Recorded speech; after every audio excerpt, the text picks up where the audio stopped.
Hello students, welcome to another question of the day, and we have very interesting question today, and I'll tell you the best way to solve this question, and this is of course a standard question, right? तो question बोलता है that we have to find the range of y and y equals to x square minus 3x plus 4 and x square plus 3x plus 4, right?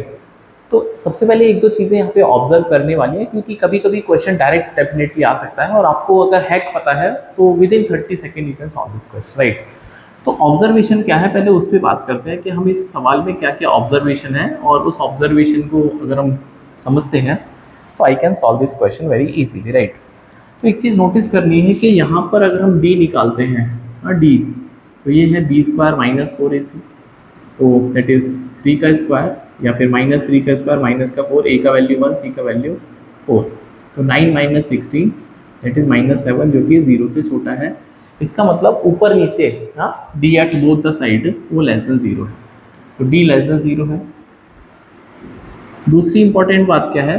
कि ये पूरा function as it is लिखा है, बस जो डिफरेंस है वो माइनस और प्लस का है, मतलब ये ऊपर भी आ सकता है। तो ये जो कॉफिशिएंट है x square plus 3x plus 4, x square minus 3x plus 4, तो यहाँ पर आप नोटिस करोगे कि ये जो है सारा जो डिफरेंस है इसकी वजह से बस ये प्लस माइनस का है, राइट? तो अगर ऐसा है कि कभी भी ये जो कॉफिशिएंट्स है सिर्फ सेम टू सेम है, बस साइन इनका डिफरेंस है, ठीक है? तो coefficient of X in numerator and denominator are same but opposite sign. तो अगर ये भी बात बिल्कुल आपको समझ में आती है तो ये क्वेश्चन रेडी होने के लिए, सॉल्व होने के लिए रेडी है, राइट? अब करना क्या है, तो आपको इस एक्स स्क्वायर को इस कांस्टेंट के इक्वल कर देना है, तो मतलब एक्स स्क्वायर की वैल्यू 4 आ जाएगी, तो एक्स की वैल्यू प्लस माइनस 2 आएगी, but it is only for this type, मतलब स्टैंडर्ड है ये। हालांकि इसको करने का बहुत लेंथी तरीका है, बट अगर ये ऑब्जर्वेशन आपको पकड़ में आ गई तब आप इस क्वेश्चन को ऐसे कर सकते हैं जैसे मैं आपको बता रहा हूँ, राइट? तो x की वैल्यू प्लस माइनस 2, मतलब क्या है कि अब आपको इसकी वैल्यू जो है, अगर हम न्यूमरेटर की वैल्यू और डिनोमिनेटर की वैल्यू देखते हैं, y की वैल्यू 2 पर निकालिए, तो मतलब y की वैल्यू 2 पुट करनी है, तो 2 पुट करने पर हो जाएगा 4, और ये हो जाएगा माइनस का 6 प्लस का 4, और नीचे अगर हम देखेंगे तो 4 प्लस 6 प्लस 4, ये हो जाएगा 2, और ये हो जाएगा 14,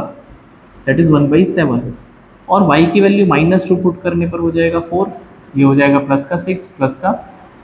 दैट इज़ हो जाएगा ये 4, और यहाँ पे हो जाएगा 4 माइनस का 6 प्लस का 4, तो ये हो जाएगा ये 14,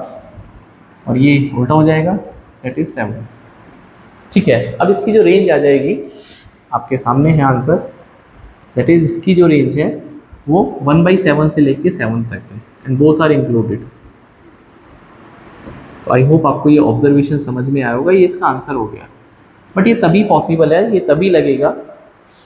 अभी के लिए जहाँ पे डी आपका ऊपर नीचे 0 होना चाहिए, दोनों ही केस में 0 बनेगा, और जो एक्स के साइन है वो अपोजिट होने चाहिए, लेकिन उनका कोएफिशिएंट सेम टू सेम होना चाहिए। So that is very interesting, beautiful result. और ऐसे ही